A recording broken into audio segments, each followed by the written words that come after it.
Hey everybody, we're going to get ready and try out our gas fuel transfer pump here. This is my gas can, obviously. It's about 3/4 of the way full right now. So we'll take this off. All right. Now, I'm going to see if this will just fit. The one that comes on there, see if it will just fit. So you drop this down in the gas can. Okay.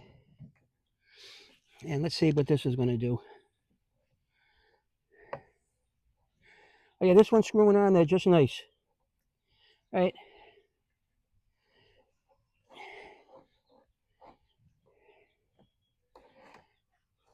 Okay, there you go. So this is the gas line.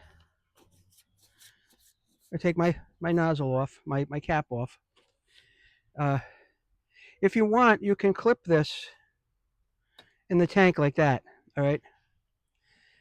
You could do that, but right now I'm going to turn the pump on and let's see if it's going to work. Up, yeah. Look at.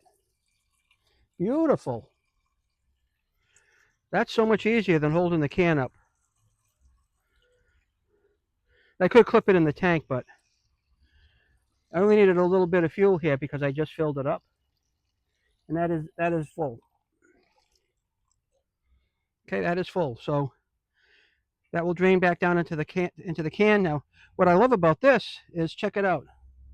This just goes right in here, clips on, and it's done. Look at that. How much nicer how much nicer of a product can you really ask for? I didn't even need the adapters, but I'll save them. I'll definitely save them. That is one easy peasy solution for a whole bunch of people out there. Now I'm going to put this, I'll put this in my shed, and that'll be it, along with these adapters. And I'll get the gas can out of the heat as well. So for those of you that could take a minute to watch this video, it was fantastic. I appreciate Crestwave for sending it out to me. This is something you're surely going to want to check out. Thanks for watching.